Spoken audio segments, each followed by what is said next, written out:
Hello my dear student, स्वागत है आप सबका आसार 91 के इस यूट्यूब चैनल पर। तो मेरे प्यारे बच्चों, आज आप लोगों को जो बिहार बोर्ड की तरफ से कक्षा 10वीं का जो मॉडल सेट जारी किया गया है सोशल साइंस का, उसके जितना भी क्वेश्चन है आज सारे क्वेश्चन बताने वाले हैं। तो देखिए, इसमें कुल मिलाकर के प्रश्नों की जो संख्या है वो प्रश्न कुल मिला करके कितना है, 1 मिनट देख लेते हैं।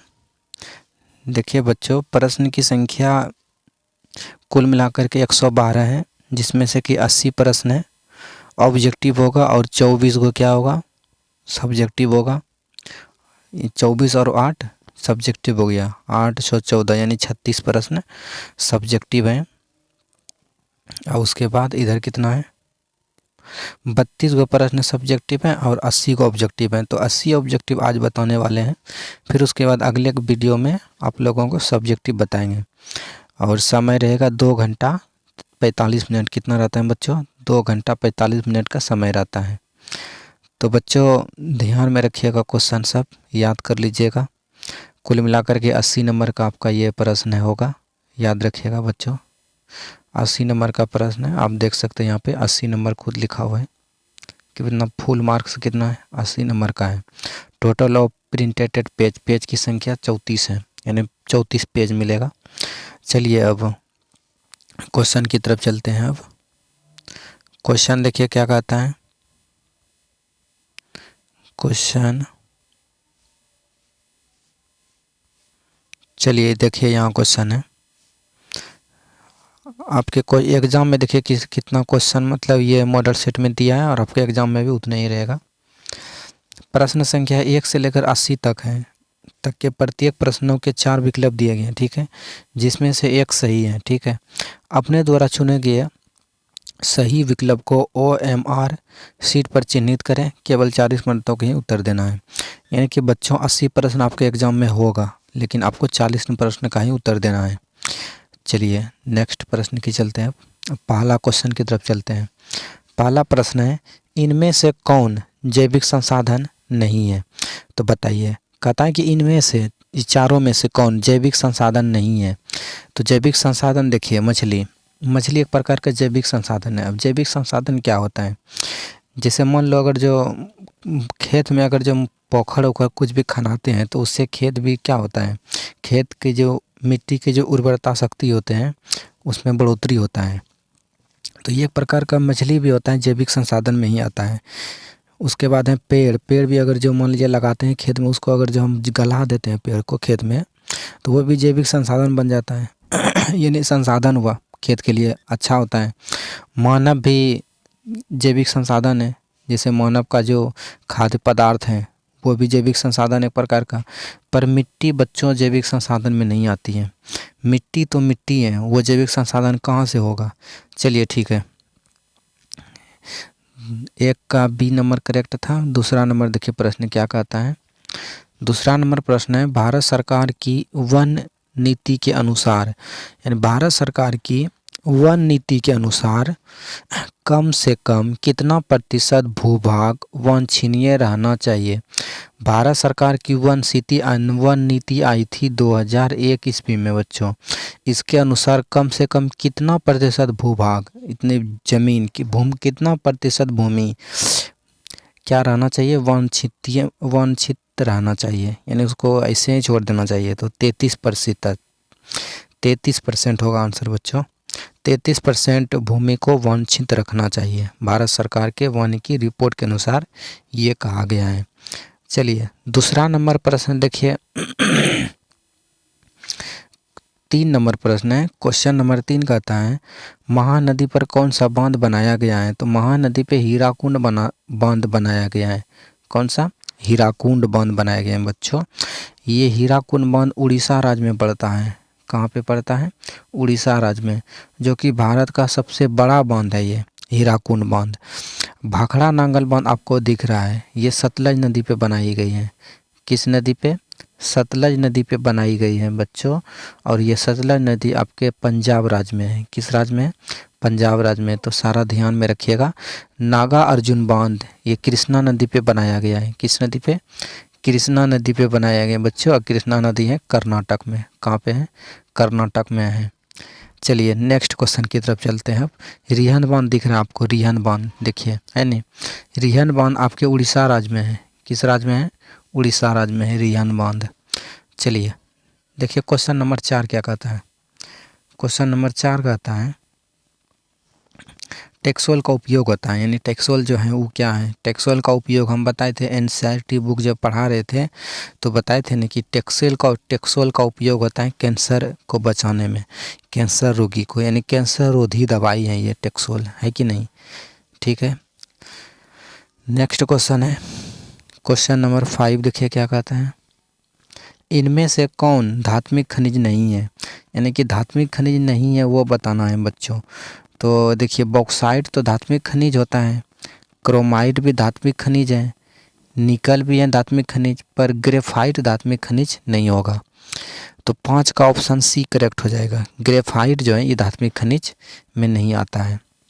चलिए क्वेश्चन नंबर 6 की तरफ चलते हैं। इनमें से कौन टर्शियरी कोयला भंडार का क्षेत्र है? टर्शियरी कोयला भंडार का क्षेत्र तो झारखंड में है। कहाँ पे है? झारखंड में। चलिए नेक्स्ट है, ऐसे भी कोयला का भंडार, कोयला का उत्पादन सबसे अधिक झारखंड में ही होता है। 7 नंबर प्रश्न कहता है इनमें से कौन परमाणु शक्ति का साधन नहीं है? परमाणु शक्ति का साधन बताइएगा बच्चों कि कौन सा नहीं है। देखिए यूरेनियम तो परमाणु शक्ति का साधन ही होगा।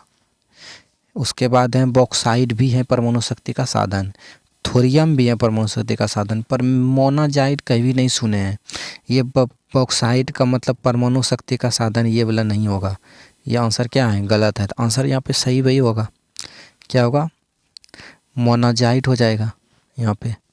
जन गलत है वही ना आंसर होगा। कौन सा नहीं है पूछा तो। चलिए भारत को कुल कितने डाक क्षेत्रों में बांटा गया है? तो भारत को कुल मिलाकर के 9 डाक क्षेत्रों में बांटा गया। देखिए ऑप्शन डी में लिखा हुआ है 9 डाक क्षेत्रों में भारत को विभाजित किया गया है।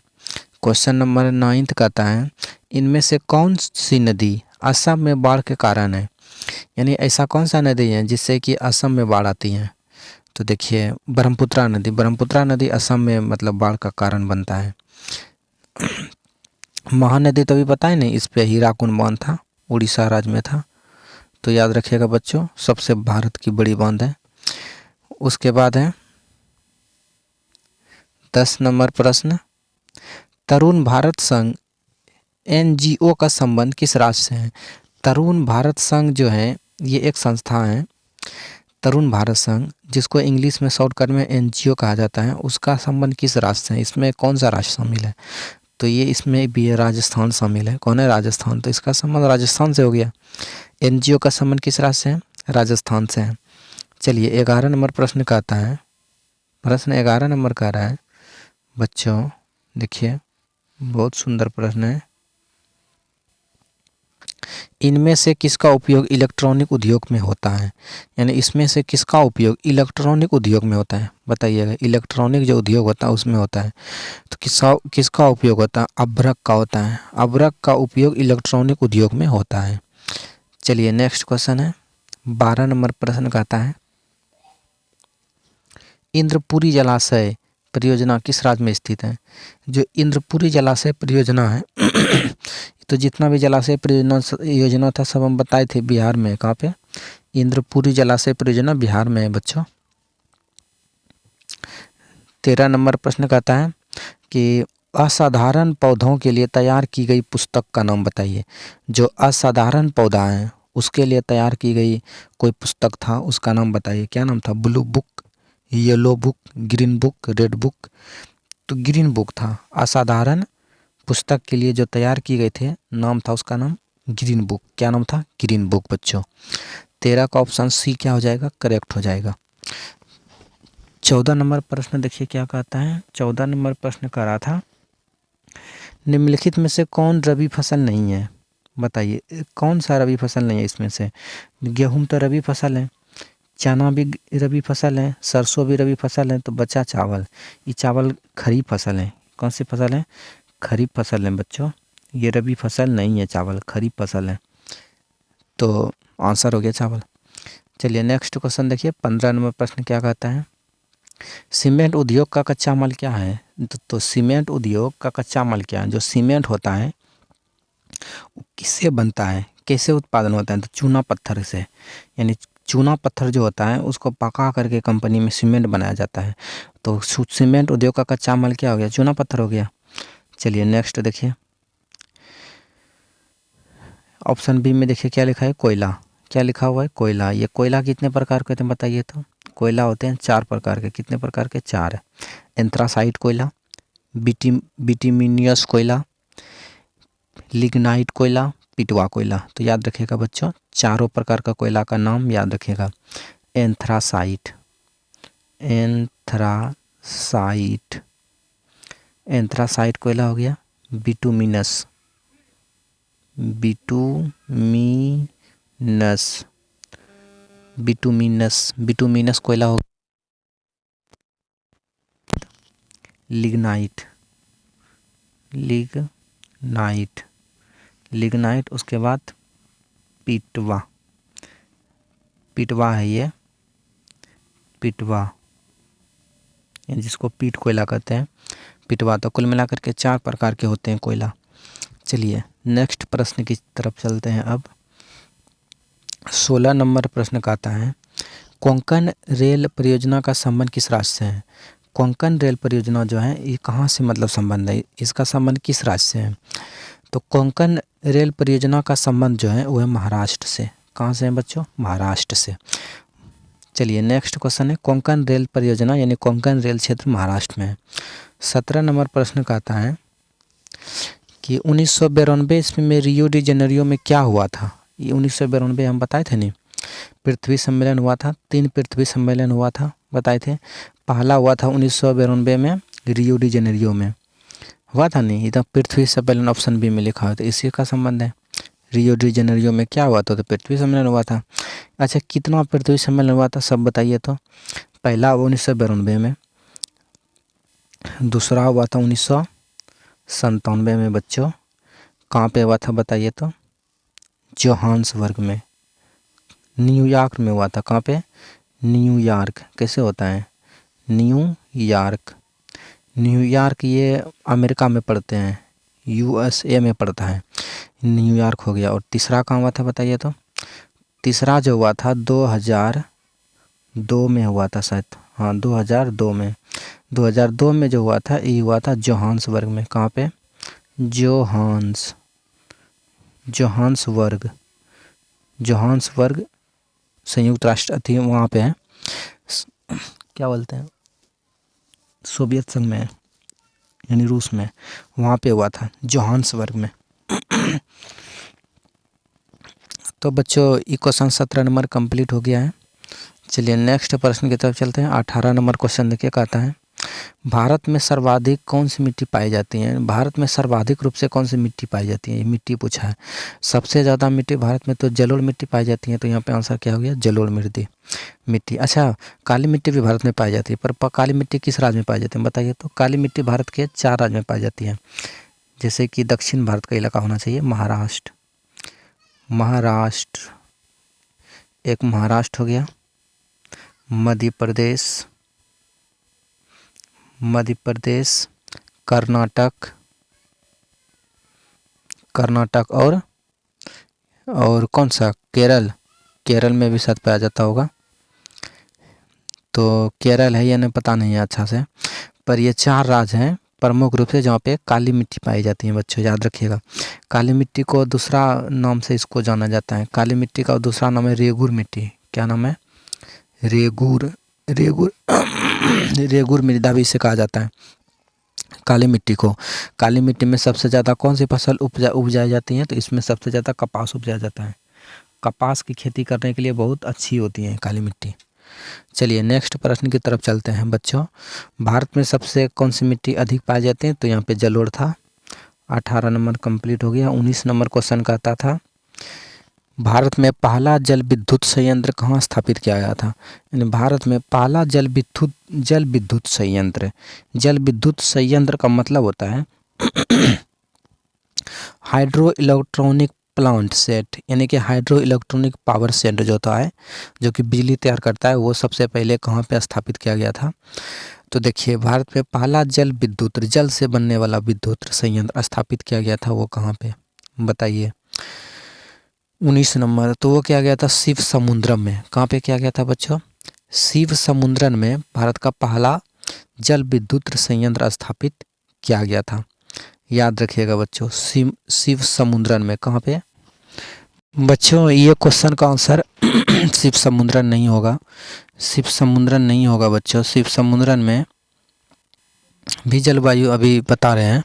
देखिए, भारत में पहला जल विद्युत संयंत्र कहाँ स्थापित किया गया? तो ये होगा दार्जिलिंग। क्या होगा आंसर? दार्जिलिंग होगा। भारत में जो पहला जल विद्युत संयंत्र स्थापित किया गया था, दार्जिलिंग में। ये दार्जिलिंग पड़ता है बंगाल में। कहाँ पड़ता है? ये बंगाल, यानी कि पश्चिम बंगाल का दार्जिलिंग शहर में पहला जल विद्युत संयंत्र स्थापित किया गया था 1897 में। कब? 1897 में। अंग्रेज के समय ही किया गया था दार्जिलिंग में। तो याद रखिएगा बच्चों। और ये जो शिव समुद्रम वाला क्वेश्चन है, देखिए, आज़ाद होने के बाद, यानी कि देश आज़ाद होने के बाद 1902 ईस्वी का बात है। 1902 ईस्वी में भारत का पहला जल विद्युत संयंत्र शिव समुद्रम में स्थापित किया गया था, जो कि कर्नाटक में है। कहाँ पे है? कर्नाटक में है। तो याद रखिएगा बच्चों कि भारत में पहला जल विद्युत संयंत्र स्थापित किया गया था कहाँ पे? दार्जिलिंग में। कहाँ पे? यहाँ पे आंसर दार्जिलिंग को माना जाता है, माना जाएगा। काहे कि देखिए, पहला तो दार्जिलिंग में स्थापित हुआ था 1902 में, यानी कि बाद में देश आज़ाद होने के बाद वो भी भारत का ही हुआ पहला जल विद्युत संयंत्र। पर ऑप्शन के अनुसार शिव समुद्रम भी है और दार्जिलिंग भी है। तो यहाँ पे दार्जिलिंग आंसर ज़्यादा सही रहेगा, काहे कि दार्जिलिंग में पहले स्थापना हुआ है। चलिए, नेक्स्ट प्रश्न देखिए क्या कहता है। अगला क्वेश्चन है 20 नंबर। बिहार में उर्वरक कारखाना कहाँ स्थित है? तो उर्वरक कारखाना, यानी उर्वरक मतलब खाद का जो कारखाना है बिहार में, वही बरौनी में। कहाँ पे है बच्चों? बरौनी में खाद का कारखाना है। देखिए, फर्टिलाइजर फैक्ट्री लोकेटेड बिहार में कहाँ है? तो बरौनी में है। कहाँ पे? बरौनी में। चलिए, नेक्स्ट क्वेश्चन देखिए क्या कहता है। 21 नंबर प्रश्न कहता है, निम्नलिखित कारकों में कौन सूखे के जिम्मेवार के लिए है? यानी निम्नलिखित कारकों में से कौन सूखे के लिए जिम्मेवार है? सूखा के लिए जिम्मेवार होगा। भूकंप सूखा के लिए जिम्मेवार क्यों होगा? बाढ़ क्यों होगा? सुनामी क्यों होगा? वर्षा की कमी। जो वर्षा की कमी होने लगता है तो सूखा मतलब धीरे धीरे क्या होने लगता है? आने लगता है। सूखे के लिए जिम्मेवार कौन हो गया? वर्षा की कमी। चलिए, 22 नंबर प्रश्न कहता है, सरदार सरोवर कृत्रिम जलाशय संबंध है। कहने का मतलब हुआ, सरदार सरोवर कृत्रिम जलाशय जो है ये किस नदी पे बनाया गया है? तो सरदार सरोवर कृत्रिम जलाशय नर्मदा नदी पे बनाया गया है। नर्मदा नदी जो कि गुजरात में है। किस राज्य में? गुजरात राज्य में है नर्मदा नदी। उन्हीं नदी पे सरदार सरोवर बांध बनाई गई है बच्चों। चलिए, नेक्स्ट क्वेश्चन है, अच्छा, ये दामोदर नदी किस राज्य में है? आप लोग बताइए तो, दामोदर नदी किस राज्य में है? तो देखिए, दामोदर नदी जो है ये झारखंड में पड़ता है। कहाँ पे पड़ता है ये दामोदर नदी झारखंड राज्य में पड़ता है। तो ये झारखंड राज्य का ये नदी है बच्चों, याद रखिएगा। और इसका कुछ क्षेत्र जो है बंगाल में ही पड़ता है, यानी पश्चिम बंगाल में। यानी पश्चिम बंगाल में भी हल्का बहुत इसका क्षेत्र चला जाता है। तो पश्चिम बंगाल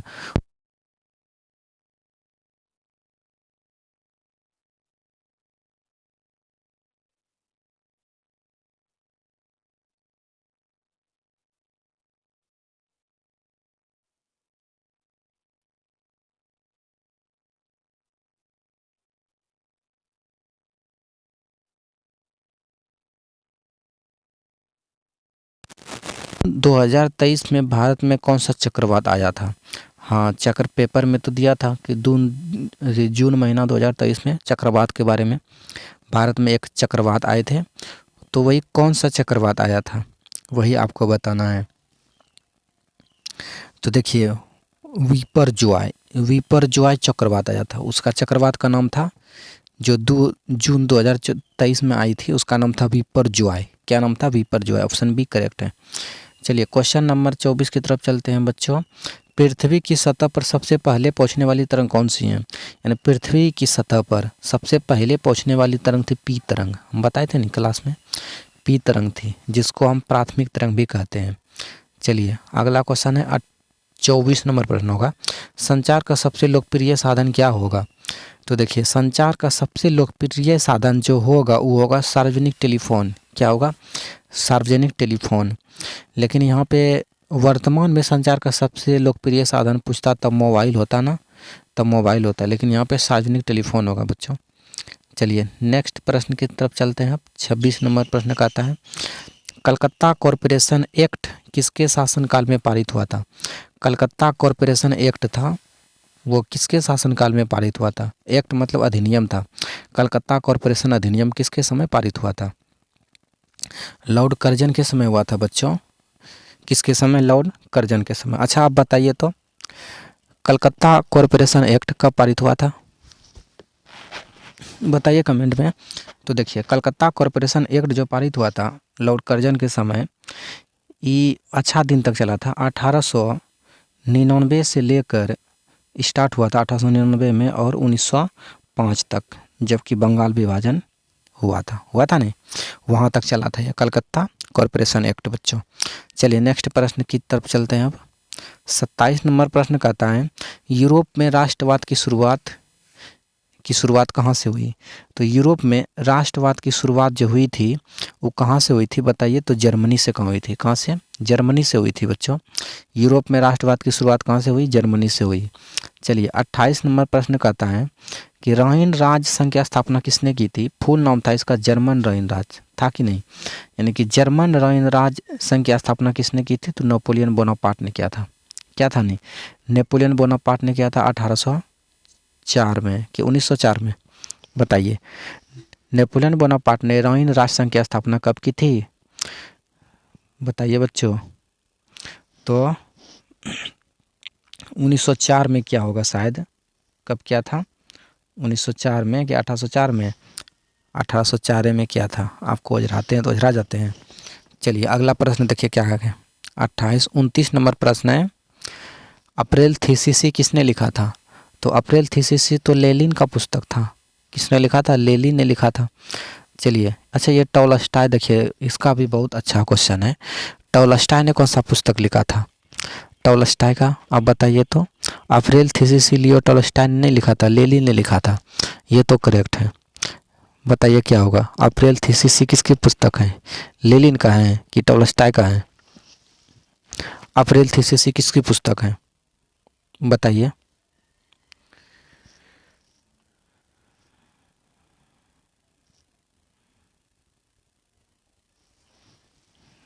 चलिए नेक्स्ट क्वेश्चन की तरफ चलते हैं। लेनिन की पुस्तक है अप्रैल थीसिस, ठीक है। अगला क्वेश्चन है, खुदाई खिदमतगार का गठन किसने किया था? तो देखिए खुदाई खिदमतगार जो था इसका गठन किया था उसने, क्या नाम था? खान अब्दुल गफ्फार खान। कहाँ है? खान अब्दुल गफ्फार खान। इसको बादशाह खां भी बोला जाता है। क्या बोला जाता है? बादशाह खां। बादशाह खां के नाम से भी किसे जाना जाता है? तो खान अब्दुल गफ्फार खान को जाना जाता है बच्चों। खान अब्दुल गफ्फार खान।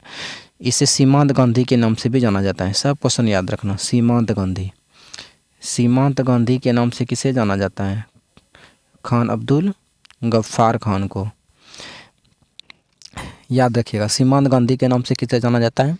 खान अब्दुल गफ्फार खान को। बादशाह खान भी इसी को।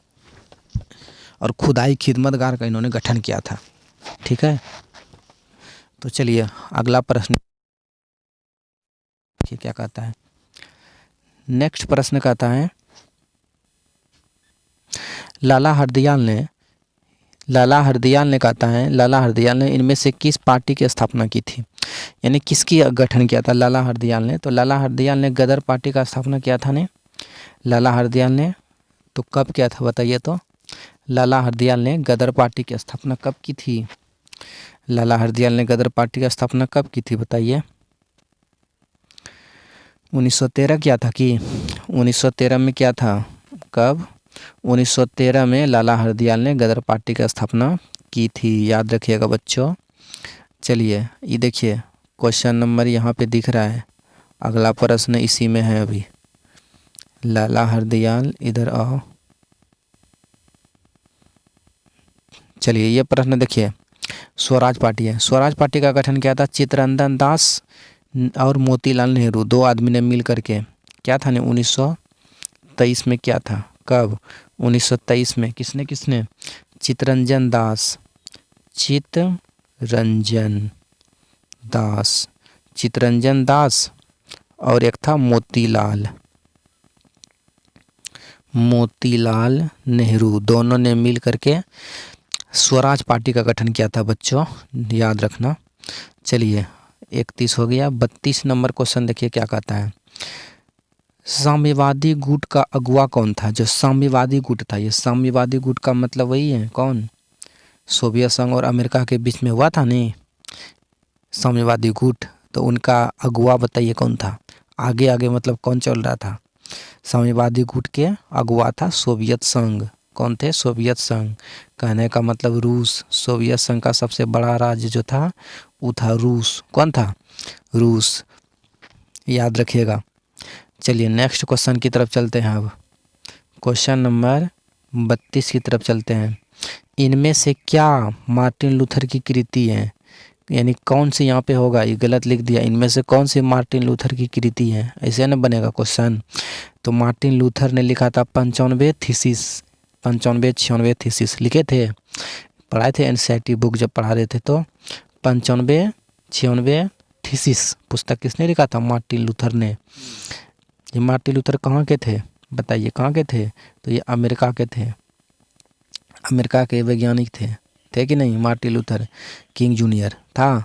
चलिए 34 नंबर क्वेश्चन देखिए क्या कहता है। 34 नंबर बच्चा क्वेश्चन है कि बंगाल गजट है। बंगाल गजट का प्रकाशन किसने किया था, हम पढ़ाए थे। बंगाल गजट का प्रकाशन जो किया था वो किसने किया था बताइए। बंगाल गजट हिक्की ने किया था कि मदन मोहन मालवीय ने किया था कि रविन्द्रनाथ टैगोर, ईश्वर चंद्र विद्यासागर, बताइए बंगाल बजट का गठन किसने किया।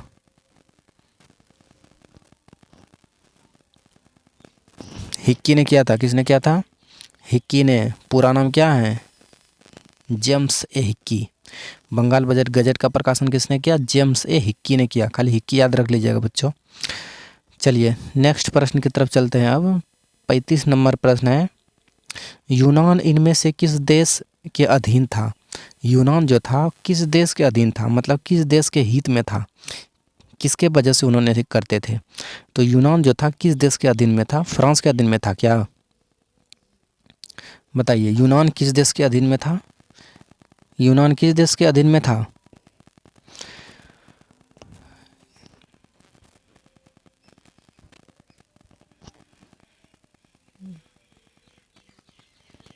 यूनान जो था ऑस्ट्रेलिया के अधीन में था। किसके अधीन में, ऑस्ट्रेलिया के अधीन में यूनान था बच्चों।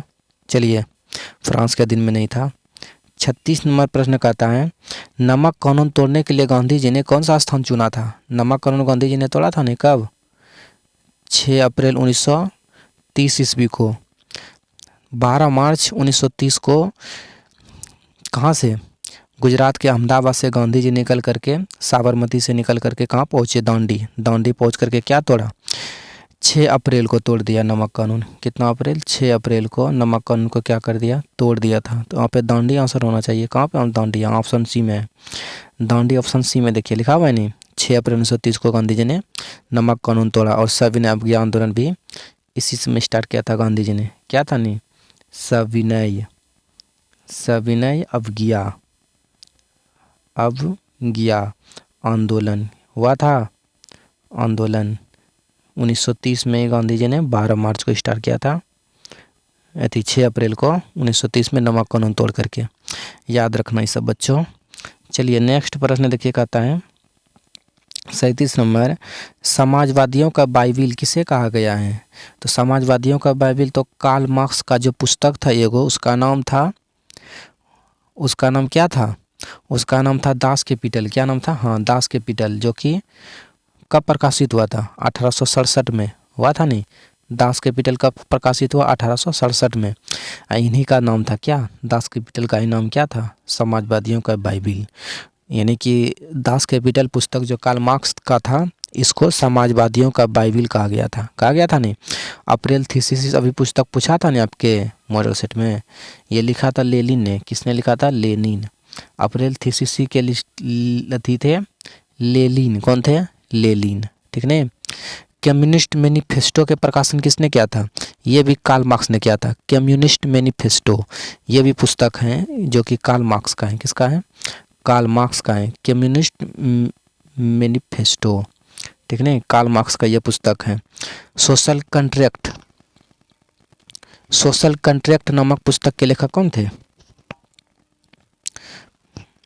तो देखिए, सोशल कॉन्ट्रैक्ट नामक पुस्तक के जो लेखक थे, ये फ्रांस के एक वैज्ञानिक था, उसका नाम था जीन जुक्का एस रूसो। खाली रूसो याद रख लो, रूसो शॉर्टकट में। जीन जुक्कानन रूसो थे सोशल कॉन्ट्रैक्ट के लेखक। चलिए और भी जानिएगा। 38 नंबर प्रश्न देखिए क्या कहता है। एक स्वतंत्र राष्ट्र के रूप में सिंगापुर का उदय कब हुआ था? यानी सिंगापुर जो राज्य था वो स्वतंत्र कब हुआ, और स्वतंत्र के रूप में उदय कब हुआ, यानी स्थापना कब हुआ, आज़ाद कब हुआ?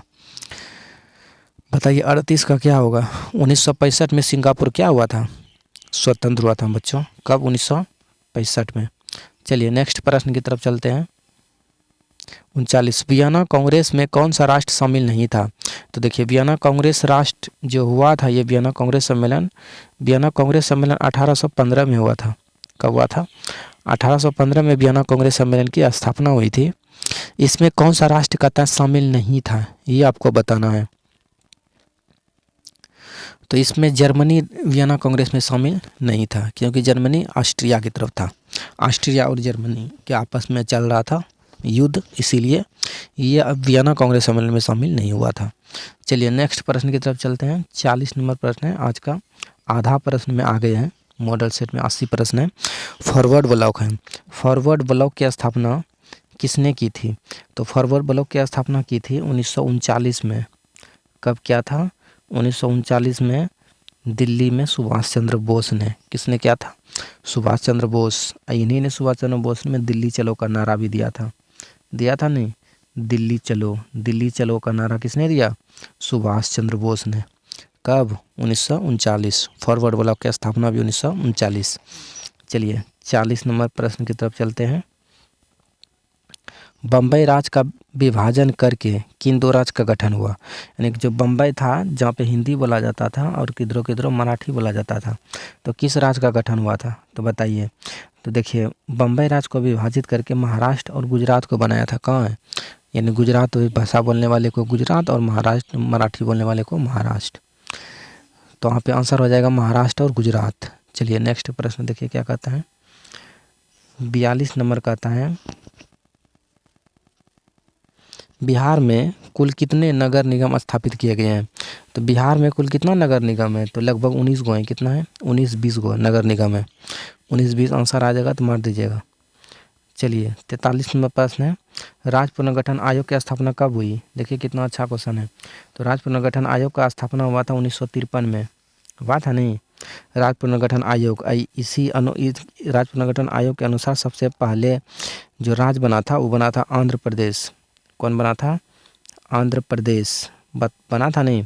आंध्रा आंदोलन किया था ये लोगों ने, इसीलिए आंध्र प्रदेश राज्य को बनाया गया था। तेलुगु भाषा के आधार पर बना था बच्चों। तेलुगु भाषा के आधार पर सबसे पहले कौन सा राज्य बना? आंध्र प्रदेश बना। इसके अनुसार अन्य राज्य ने भी क्या करने लगा? मांग करने लगा कि हमको भी भाषा के आधार पर राज्य चाहिए। तो राज्य पुनर्गठन आयोग अधिनियम सरकार ने लाया था कि नहीं? तब सरकार ने राज्य पुनर्गठन आयोग अधिनियम लाया। तब अधिनियम जो लाया था, आयोग अधिनियम, तब जो आया था, आया था 1956 में। याद रखिएगा 1956 में राज्य पुनर्गठन आयोग अधिनियम पारित हुआ, तब जाकर के अलग अलग राज्य को बनाने लगा भाषा के आधार पे। अच्छा, राज्य पुनर्गठन आयोग ने रिपोर्ट कब दिया था? अधिनियम लाने से पहले रिपोर्ट दिया होगा ना। तो अधिनियम लाया था 1956 में, तो रिपोर्ट पारित हुआ था 1955 में। यानी 1955 में राज्य पुनर्गठन आयोग ने क्या दिया? रिपोर्ट पारित किया। यानी रिपोर्ट दिया, रिपोर्ट दे करके बताया कि इतना इतना राज्य में मांग हो रहा है, की भाषा के आधार पे राज हमको चाहिए। तब 1956 में भारत सरकार ने अधिनियम को लागू किया। अच्छा बताइए कि इसका नेता कौन था? राज्य पुनर्गठन आयोग के कौन थे अध्यक्ष? तो उसका अध्यक्ष थे न्यायमूर्ति फजल अली। न्यायमूर्ति फजल अली। तो याद रखिएगा बच्चों, न्यायमूर्ति फजल अली राज्य पुनर्गठन आयोग के क्या थे? अध्यक्ष थे। सारा क्वेश्चन आप लोग को बता दिया। 44 नंबर प्रश्न कहता है चुनाव आचार संहिता का निर्माण कौन करता है? जो चुनाव जो मतलब कराता है उसका संहिता का निर्माण कौन कराएगा? निर्वाचन आयोग कराएगा। ये तो इसका दूसरा नाम है चुनाव आयोग। चुनाव आयोग बोलो या निर्वाचन आयोग बोलो, बात तो एक ही है। निर्वाचन आयोग कराता है कि नहीं? चुनाव से संबंधित प्रक्रिया जो भी है, कोई भी मान लीजिए कि चुनाव आयोग का जो चुनाव चिन्ह होता है उसको भी यही देता है कौन? निर्वाचन आयोग ने। अच्छा, इसका अनुच्छेद में किस अनुच्छेद में चर्चा है बताइए? अनुच्छेद 324 में चुनाव आयोग का चर्चा किया गया है। ठीक नहीं, याद रखिएगा। क्वेश्चन 44 हो गया। 45 नंबर प्रश्न है बिहार में पंचायती राज संस्थाएँ हैं, स्तरीय वाला पूछा, किस स्तरीय का है? तो देखिए ये बलवंत राय मेहता समिति ने बताया था बिहार में किस स्तरीय पंचायती राज है। पूरा भारत में 3 स्तरीय है। क्या है? 3 स्तरीय पंचायती राज व्यवस्था है। ठीक है, तो बिहार में भी है। 2 स्तरीय अशोक मेहता बात करता है। 3 स्तरीय किसने बात करता है? बलवंत राय मेहता समिति। बलवंत राय मेहता समिति ने 3 स्तरीय बात करता है ना। कहाँ से लागू हुआ था? राजस्थान के नागौर जिला से। कब? 1959 में। कितना तारीख को? 2 अक्टूबर को। यानी 2 अक्टूबर 1959 को राजस्थान के नागौर जिला से बलवंत राय मेहता समिति लागू हुआ था। 2 स्तरीय पंचायती राज समिति का अगर जो संबंध पूछेगा तो अशोक मेहता समिति से। किससे है? अशोक मेहता समिति ने बात करता है 2 स्तरीय का। किसका? 2 स्तरीय का। चलिए 46 नंबर देखिए क्वेश्चन। आंग सान सू की किस देश की नागरिक है? आंग सान सू की किस देश की नागरिक है ये? तो बताइए।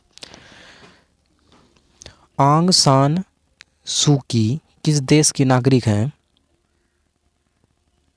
ये म्यांमार का नागरिक है बच्चों। कहाँ का? म्यांमार का ये नागरिक है। आंग सान सू की कहाँ की नागरिक है? म्यांमार की। चलिए 46 नंबर कंप्लीट हो गया। अब 47 नंबर की तरफ चलते हैं। 47 नंबर पढ़ने का आता है चिली की प्रथम महिला राष्ट्रपति कौन थी? चिली ये एक देश है, कुछ चिल्लाने समझ लीजिएगा इसको। चिली एक देश है, इसकी प्रथम महिला राष्ट्रपति बताइए कौन थी? 47 का आंसर क्या होगा? इसका आंसर हो जाएगा मिशेल बाचेलेट। यही थी मिशेल बाचेलेट जो थी चिली की पहली महिला राष्ट्रपति थी। चलिए 48 नंबर प्रश्न है इनमें से किस पर लोकतंत्र का भविष्य निर्भर करता है? किस पर लोकतंत्र का भविष्य निर्भर करता है? ऑप्शन दोनों, जातिवाद पे, निष्पक्ष चुनाव पे करेगा। यानी पूर्ण रूप से चुनाव होना चाहिए तभी तो लोकतंत्र का भविष्य ठीक रहेगा या खराब रहेगा। जो भी रहेगा चुनाव पे निर्भर करेगा। कैसा चुनाव? निष्पक्ष चुनाव। ठीक नहीं। चलिए अगला है 49 नंबर प्रश्न है लोकसभा में चुने हुए सदस्यों की संख्या कितनी होती है? लोकसभा में कितनी सदस्य होती हैं? तो 545 थी लोकसभा में सदस्यों की संख्या, थी कि नहीं? अधिकतम 552 थी। अब 552 थी तो ये 2 को अब तो हटाइए दिया गया है। 545 में 2 को हटाया तो 43 बचा। कितना? 543, क्योंकि 2 को एंग्लो इंडियन था जो कि राष्ट्रपति ने लोकसभा में चुनता था। तो 2 को एंग्लो इंडियन को क्या कर दिया गया? समाप्त कर दिया गया। तो 45 में 2 गया तो कितना बचा? 43। 543 सीट है लोकसभा में। कितना है? 543। चलिए ऑप्शन के अनुसार 543 होगा। अधिकतम अगर जब पूछता तो 550 होता। चलिए नेक्स्ट क्वेश्चन है 50 नंबर इनमें से कहाँ प्रत्यक्ष लोकतंत्र है? तो देखिए बच्चों प्रत्यक्ष लोकतंत्र कहाँ पे है बताइए? कहाँ प्रत्यक्ष लोकतंत्र है? स्विट्जरलैंड में प्रत्यक्ष लोकतंत्र है। आपके किताब के अनुसार स्विट्जरलैंड आंसर होगा। ठीक नहीं, 10th का क्वेश्चन है। चलिए 51 नंबर प्रश्न का आता है कितनी जनसंख्या पर ग्राम पंचायत का गठन किया गया था? कितनी जनसंख्या पर ग्राम पंचायत का गठन किया गया था? कितनी जनसंख्या पर होता है ग्राम पंचायत का गठन? तो 7000 कम से कम होना चाहिए जनसंख्या, तब ग्राम पंचायत का गठन होता है बच्चों।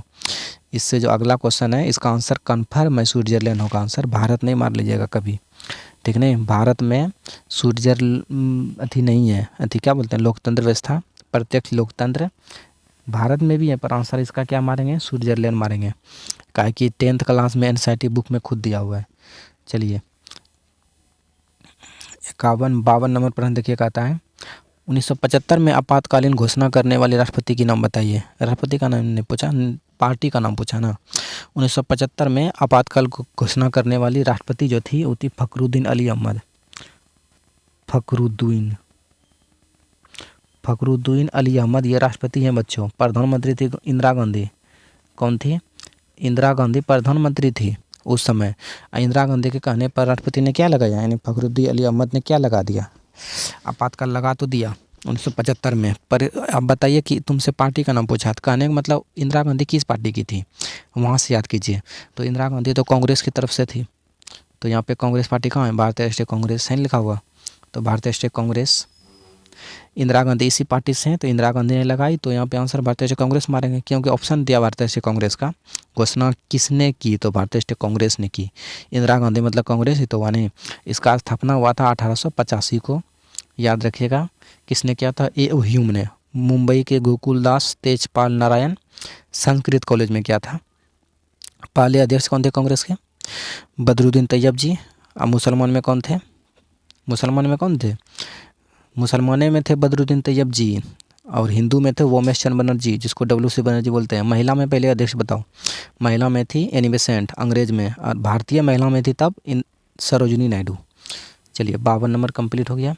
53 नंबर, पूरे ज़िले का प्रशासन कौन करता है? पूरा ज़िला जो उसका प्रशासन कौन करेगा? जिला दंड अधिकारी करेगा। चलिए 53 नंबर कंप्लीट हो गया। 54 नंबर प्रश्न है, नेपाल में लोकतंत्र वापसी के लिए आंदोलन हुआ था कि हमको लोकतंत्र वापस कर दीजिए 2006 में। कब हुआ था? 2006 में हुआ था। नेपाल में लोकतंत्र वापसी के लिए आंदोलन कब हुआ? 2006 में। चलिए 55 नंबर है, जल आपूर्ति के निजीकरण के विरुद्ध कहाँ संघर्ष हुआ था? जल के लिए मतलब अपना निजीकरण के विरुद्ध के लिए आक्रमण हुआ था बोलीविया में। कहाँ पे? बोलीविया में जल से संबंधित जो संघर्ष हुआ था बोलीविया में हुआ था बच्चों। चलिए 56 नंबर प्रश्न कहता है, विग, क्या है लिखा हुआ? विग एवं टोरी ये पुस्तक है, ठीक नहीं, राजनीतिक दलों का संगठन है। अच्छा, ये विग एवं टोरी जो है राजनीतिक दलों का संगठन है। भाई कहता है कि कहाँ पे है, बताइए कहाँ पे है ये? तो इसका आंसर हो जाएगा ब्रिटेन में है। विग एवं थ्योरी जो राजनीतिक दल है ये ब्रिटेन में है। चलिए 57 नंबर प्रश्न की तरफ चलते हैं अब। इंग्लैंड वाला ही क्वेश्चन फिर से दिया, ब्रिटेन से ऊपर भी था। ब्रिटेन में महिलाओं को वोट देने का अधिकार कब प्राप्त हुआ था? 1918 में। पहले महिला लोगों को ब्रिटेन में यानी इंग्लैंड में मत देने का अधिकार नहीं था, पर 1918 से लागू कर दिया गया। अब महिला लोग भी मत दे सकती हैं। चलिए 58 नंबर पे हैं, इनमें से क्या संघात्मक शासन की विशेषता है? संघात्मक शासन की विशेषता बताना। तो भारत में देखिए सर्वोच्च न्यायालय ये संघात्मक शासन की विशेषता बिल्कुल है, क्योंकि वो संघ स्तर पे है। सर्वोच्च न्यायालय सबसे बड़ा कानून है, उसको कभी हटा नहीं सकते। दोहरी नागरिकता, हम लोग को दोहरी नागरिकता भी मिला हुआ है, मिला कि नहीं? एक हरी भी मिला हुआ है। उसके बाद में स्वतंत्र न्यायपालिका, हमारा जो क्या बोलते हैं हाई कोर्ट, सुप्रीम कोर्ट, वहाँ पे जो न्यायपालिका होता है वो हमेशा क्या होता है? स्वतंत्र होता है, किसी के दबाव में आकर के कार्य नहीं करते हैं। इसीलिए ये भी आंसर हो जाएगा। तो इनमें से सभी हो जाएगा। क्या होगा? इनमें से सभी। चलिए 59 नंबर प्रश्न कहता है, पटना नगर निगम में कितने वार्ड है? पटना नगर निगम में कुल मिलाकर के 75 वार्ड है। अगला साल पढ़ाए थे हम। चलिए 60 नंबर प्रश्न कहता है, भारतीय जनता पार्टी का स्थापना किसकी अध्यक्षता में हुई थी? तो भारतीय जनता पार्टी का स्थापना हुआ था 1980 में, 6 अप्रैल को। कब? 6 अप्रैल 1980 को भारतीय जनता पार्टी का क्या हुआ था? गठन हुआ था। किसकी समय हुआ? तुमसे वो पूछा, अटल बिहारी वाजपेयी। किसके समय हुआ था? अटल बिहारी वाजपेयी। कांशीराम ने किस पार्टी का गठन किया था बताइए तो? 1984 में कांशीराम ने एक पार्टी बनाई थी, याद है? बताइए कौन सी पार्टी बनाई थी? आप लोग कमेंट करके बताइएगा। चलिए 61 नंबर प्रश्न कहता है, राष्ट्रीय विकास परिषद का गठन कब हुआ था? तो देखिए राष्ट्रीय विकास परिषद का गठन हुआ था 6 अगस्त 1952 को। भारत में राष्ट्रीय विकास परिषद का गठन हुआ था, यानी विकास करने के लिए एक परिषद लाया गया, जैसे कि विकास नहीं होता है। तो 1952 आंसर हो गया यहाँ पे। क्या हो गया? 1952। चलिए नेक्स्ट प्रश्न देखिए क्या कहता है। 62 नंबर, भारत में राष्ट्रीय आय की गणना की संस्था की जाती है? किस संस्था के द्वारा की जाती है? भारत में राष्ट्रीय आय की गणना करने के लिए संस्था बताए थे ना, केंद्रीय सांख्यिकी संगठन, जिसका स्थापना हुआ था 1951 में। हुआ था कि नहीं? केंद्रीय सांख्यिकी संगठन का गठन हुआ था कब? 1951 में। इसके अनुसार क्या किया जाता है? राष्ट्रीय आय का गणना किया जाता है। चलिए नेक्स्ट प्रश्न है योजना आयोग के बारे में। देखो योजना आयोग है, इसका स्थापना हुआ था 15 मार्च कब? 15 मार्च 1950 को। किसने किया था? पंडित जवाहरलाल नेहरू। अब इसको हटा दिया गया है, अब नीति आयोग में इसको परिवर्तित कर दिया। ऑप्शन ए में देखो नीति आयोग है। कब हटाया गया? 2014 को। कितना तारीख को? 31 दिसंबर 2014 को, यानी कि 2014 का लास्ट दिन 31 दिसंबर 2014 को योजना आयोग को समाप्त कर दिया। और नरेंद्र मोदी ने तुरंत एक दिन बाद यानी 1 जनवरी 2015 को नीति आयोग लाया। अच्छा, ये कैसा निकाय है? संवैधानिक निकाय है या गैर संवैधानिक है? तो देखिए नीति आयोग योजना आयोग एक ही है, पर कहीं भी संविधान में इसका चर्चा नहीं किया गया है, इसीलिए गैर संवैधानिक निकाय माना जाता है। कैसा निकाय? गैर संवैधानिक निकाय। 62 नंबर कंप्लीट हो गया। 63 नंबर की तरफ चलते हैं बच्चों। y बराबर c प्लस आई में आई क्या है? आई बताना है क्या है यहाँ पे? आई, तो आई जो है इन निवेश को दर्शाता है। किसको? निवेश को। ऑप्शन बी करेक्ट हो जाएगा। चलिए 64 नंबर प्रश्न कहता है इनमें से क्या शुद्ध राष्ट्रीय उत्पाद में शामिल नहीं होता है? कहता है इनमें से क्या यानी कौन सा है जो कि शुद्ध राष्ट्रीय उत्पाद में शामिल नहीं होगा? तो बताइए, शुद्ध राष्ट्रीय उत्पाद में शामिल नहीं होता है, ये बताना आपको। तो देखिए इनमें से शामिल नहीं होता है, बीमा आय भी शामिल नहीं होता है, मूल्यह्रास भी शामिल नहीं होता है, कच्चे माल की कीमत भी शामिल नहीं होता है। इनमें से सभी कोई शामिल नहीं होता है, इनमें से सभी आंसर हो गया। चलिए 65 नंबर देखिए आंसर कहता है खनन को इनमें से किस क्षेत्र के अंदर रखा जाता है? तो देखिए मछली पालन, जैसे मिट्टी को खनन करना, खनाई, कुछ भी अगर जो रहेगा खनन, सब ये सब प्राथमिक क्षेत्र में आता है बच्चों। किस क्षेत्र में? प्राथमिक क्षेत्र में, क्योंकि खनन का मतलब कृषि क्षेत्र में आया और कृषि प्राथमिक क्षेत्र का ही उदाहरण है। कृषि के अंदर ही खनन आता है, इसीलिए प्राथमिक क्षेत्र आंसर होगा। यहाँ पे क्या होगा? प्राथमिक क्षेत्र में आएगा खनन। चलिए नेक्स्ट प्रश्न देखिए कहता है 66 नंबर किस अर्थव्यवस्था में लोक कल्याण पर बल दिया जाता है? लोक कल्याण पर बल देगा, लोगों के मतलब हित पर कार्य करेगा, लोगों के लिए लड़ेगा, कार्य करेगा, सब कुछ देगा। किस अर्थव्यवस्था में करेगा? पूंजीवादी में तो प्राइवेट सिस्टम हो गया, जैसे कि अमेरिका में, तो लोगों का इसमें कहाँ से देख रेख करेगा? अपना अपना देखेगा सब। समाजवादी में बस खाली साम्यवादी को देखेगा, यानी सरकार। मिश्रित अर्थव्यवस्था में लोगों को भी देखा जाएगा और सरकार ने भी ध्यान देगा, दोनों का इसमें कार्य होगा, प्राइवेट और गरीब सभी का होगा। मिश्रित अर्थव्यवस्था, जैसे कि भारत में मिश्रित अर्थव्यवस्था है। चलिए 67 नंबर प्रश्न कहता है बच्चों कि इनमें से क्या पूंजी का परिश्रम है, परिश्रमिक है? पूंजी का परिश्रमिक है क्या? कौन सी है पूंजी का परिश्रमिक? तो बताइए पूंजी का परिश्रमिक क्या होगा यहाँ पे? तो ब्याज होगा। पूंजी का परिश्रमिक क्या होगा? ब्याज। यहाँ पे ब्याज माना जाएगा। इकोनॉमिक्स से क्वेश्चन दिया है, पूंजी का परिश्रमिक क्या है? ब्याज है। चलिए 67 नंबर कंप्लीट हो गया। 68 नंबर की तरफ चलते हैं बच्चों। इनमें से क्या संस्थागत वित्त स्रोत है? संस्थागत वित्त स्रोत जो है वो क्या है बताइए? सहकारी बैंक है। सहकारी बैंक जो है संस्थागत वित्त स्रोत है, याद रख लीजिएगा। सहकारी बैंक कौन सा स्रोत है? संस्थागत वित्त स्रोत है। चलिए 69 नंबर प्रश्न कहता है भारतीय पूंजी बाजार किस प्रकार की वित्तीय संसाधन प्रदान करता है? यानी भारतीय पूंजी बाजार जो है, भारत का जो पूंजी बाजार है, भारतीय पूंजी बाजार, उसने किस प्रकार की वित्तीय संसाधन प्रदान करता है? किस प्रकार की? दीर्घकालीन, अल्पकालीन।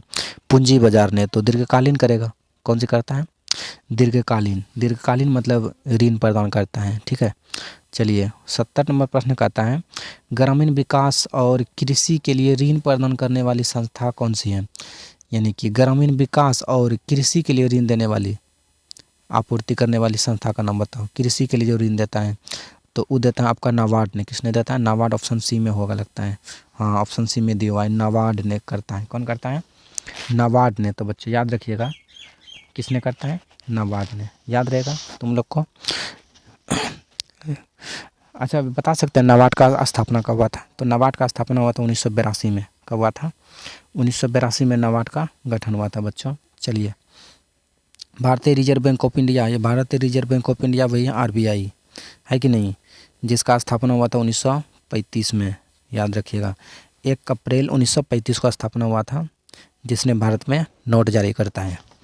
चलिए 1 रुपये का नोट भारत में रिजर्व बैंक ऑफ इंडिया जारी नहीं करता है, वित्त मंत्रालय के द्वारा किया जाता है, याद रखिएगा क्वेश्चन। चलिए 71 नंबर है भारत में सहकारिता आंदोलन कब प्रारंभ हुआ था? 1904 में हुआ था।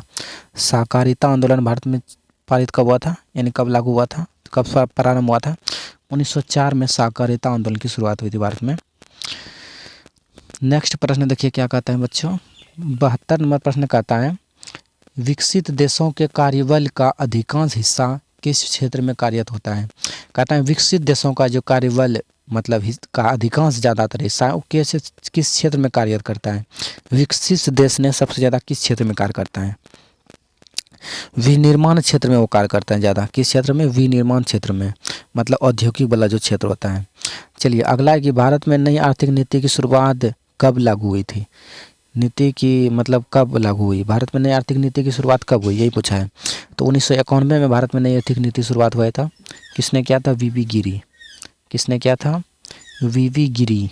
वीवी गिरी उसमें तत्कालीन भारत के प्रधानमंत्री बने थे, उन्हीं ने नई आर्थिक नीति की शुरुआत की थी।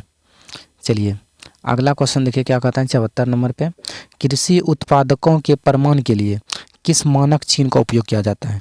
कृषि उत्पादन के प्रमाण के लिए किस मानक चिन्ह का उपयोग किया जाता है? इसका आंसर क्या होगा? एक मार्क, हॉल मार्क नहीं, एक मार्क लगाते हैं। कोई भी अगर जो कृषि उत्पादन का जितना भी सामान है प्रमाण के लिए, यानी उसका नहीं बोलते हैं कुछ प्रमाणित के लिए, उसका चिन्ह जो होता है यानी ओरिजिनल है या नकली है तो एक मार्क का चिन्ह देखा जाता है। चलिए 75 नंबर क्वेश्चन देखिए बच्चों है कि मानव पूंजी का प्रमुख घटक क्या है? जो मानव पूंजी है उसका प्रमुख घटक बताइएगा। मानव पूंजी का प्रमुख घटक क्या है? तो इसका प्रमुख घटन तो मानव पूंजी का प्रमुख घटन तो पहले तो भोजन है। मनुष्य को पहले भोजन चाहिए, उसके बाद भोजन होने के बाद फिर स्वास्थ्य चाहिए, यानी कि जो भी बीमारी होता है सब कुछ ठीक ठाक करने के लिए अस्पताल चाहिए, स्वास्थ्य भी होना चाहिए, शिक्षा भी होना चाहिए, अपना जीवन यापन करने के लिए शिक्षा भी होना चाहिए। तो प्रमुख घटन यहाँ पे सभी हो गया, होगा कि नहीं? सभी होगा, बिल्कुल करेक्ट है। 76 नंबर प्रश्न का आता है कि जवाहर रोजगार योजना हम बताए थे उस समय आपके सेंटअप एग्जाम में ये प्रश्न पूछा था कि जवाहर रोजगार योजना कब शुरू हुआ था? तो 1989 में जवाहर रोजगार योजना शुरू हुआ था बच्चों। चलिए अगला प्रश्न का आता है 77 नंबर पे है HDI, जिसको बोलते हैं मानव विकास सूचकांक, बोलते हैं कि नहीं? मानव विकास सूचकांक कब शुरू की गई थी? तो मानव विकास सूचकांक की शुरुआत हुई थी 1990 में। मानव विकास सूचकांक की शुरुआत कब हुई थी? 1990 में। अगला है 78 नंबर प्रश्न कहता है इनमें से कौन प्राथमिक क्षेत्र का क्रिया नहीं है? तो देखिए वानिकी प्राथमिक क्षेत्र का क्रिया है कि नहीं? बिल्कुल है। मछली पालन ये भी प्राथमिक क्षेत्र का होगा, खनन से संबंधित हुआ। पशुपालन ये भी खनन से संबंधित हुआ। तो उसके बाद विनिर्माण ये द्वितीय क्षेत्र का क्रियाकलाप है। किसका है? द्वितीय क्षेत्र का क्रिया है, ठीक नहीं? तो याद रखिएगा द्वितीय क्षेत्र का। 78-79 नंबर देखिए प्रश्न का आता है कि इनमें से क्या आवश्यकताओं के दोहरे संयोग की समस्या को हल करता है? यानी आवश्यकताओं के दोहरे संयोग की समस्या का हल करता है कौन सी? 79 का बताइए क्या होगा? इसका आंसर होगा मुद्रा। क्या होगा? मुद्रा। आवश्यकताओं के दोहरे संयोग की समस्या को जो हल करता है वो करता है मुद्रा ने। कौन करता है? मुद्रा। आज का लास्ट प्रश्न है बच्चों, इनमें से कौन व्यापारिक बैंक नहीं है? तो व्यापारिक बैंक कौन सा नहीं है? स्टेट बैंक ऑफ इंडिया व्यापारिक बैंक है, बिल्कुल है, व्यापार भी करता है ये। ग्राहक के लिए जो बैंक होता है वो व्यापारिक बैंक ही होता है, तो ये ग्राहक के लिए हुआ। पंजाब नेशनल बैंक की ग्राहक के लिए, व्यापारी के लिए हुआ। सेंट्रल बैंक ऑफ इंडिया ये भी व्यापारिक बैंक में आता है, पर भारतीय रिजर्व बैंक ऑफ इंडिया देखिए ये रिजर्व बैंक ऑफ इंडिया तो व्यापारिक बैंक नहीं है ना, ये व्यापारिक बैंक नहीं है, क्योंकि ये इसमें ग्राहक का कोई अथी नहीं होता है, अकाउंट नहीं होता है। चलिए 80 का C नंबर करेक्ट है। तो बच्चों आपके मॉडल सेट में जितना भी क्वेश्चन दिया था ऑफिशियल मॉडल सेट में सारे प्रश्न आप लोग को बता दिए हैं, इसको याद कर लीजिएगा बच्चों। आज के लिए यहाँ तक रहने देते हैं। जय हिंद, जय भारत।